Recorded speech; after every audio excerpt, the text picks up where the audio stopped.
मुफ्ती साहब के YouTube channels को सब्सक्राइब कीजिए। आस्क मुफ्ती तारिक मसूद।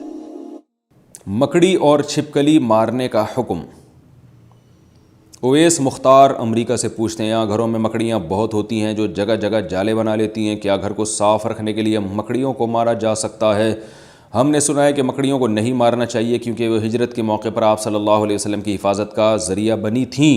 नीज़ क्या गिरगिट को मारना बाइसे सवाब है क्योंकि इसने हज़रत इब्राहीम अलैहिस्सलाम की आग को दहकाने के लिए इसमें फूंकें मारी थीं।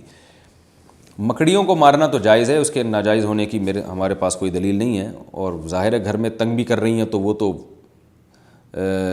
शहद की मक्खियों को भी मारना जायज़ होता है ऐसे सूरत में कि जब कोई जानवर तंग कर रहा है आपको, तो ये तो घर की हालत ख़राब हो जाएगी, घर में जाले बने हुए तो आप मार सकते हैं। ऐसी सूरत में इंशाअल्लाह कोई गुनाह नहीं होगा। रहा ये मसला कि गिरगिट को मारना, तो सही मुस्लिम की हदीस है कि आप सल्लल्लाहु अलैहि वसल्लम ने फरमाया कि छिपकली के बारे में कि जब आग जलाई जा रही थी इब्राहीम अलैहिस्सलाम की, तो छिपकली उसमें फूंक मार रही थी और उस आग को भड़काने की कोशिश कर रही थी। इस हदीस का मतलब क्या है?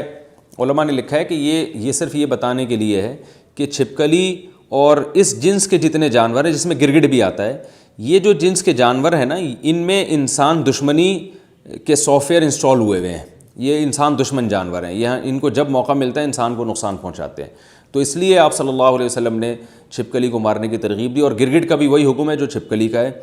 और आप सल्लल्लाहु अलैहि वसल्लम ने फरमाया कि जिसने एक वार में मारा उसको 100 नेकियां मिलेंगी, और जितने वार कम होते जाएंगे नेकी कम होती चली जाएगी। वजह उसकी यह है कि जानवर को जितनी कम तकलीफ़ दे के मौत देंगे वो उतना ज़्यादा सवाब है। अब छिपकली कहीं दीवार पर है, आपने एक चप्पल मारी और वहीं उसका स्टिकर बन गया, तो छिपकली को इससे तकलीफ़ नहीं होती, सेकंडों में उसकी जान निकल जाती है। लेकिन अगर आपने उससे खेलना शुरू कर दिया, पहले उसकी दुम काटी, उसका आधा घंटा आपने दुम का तमाशा देखा, जैसे बच्चे करते हैं छिपकली और गिरगिट के साथ, फिर उसको रस्सी में घुमा घुमा के मार रहे होते हैं, तो इससे आपकी नेकियां कम होती चली जाएंगी, बल्कि जानवर पे जुल्म का गुनाह भी हो सकता है। तो इसलिए जानवर को मारना चाहिए, इन जानवरों को जो इंसान के लिए नुकसानदेह, मगर मारने का वो तरीका इख्तियार किया जाए जिसमें जानवर को तकलीफ़ कम से कम हो। आस्क मुफ्ती तारिक मसूद।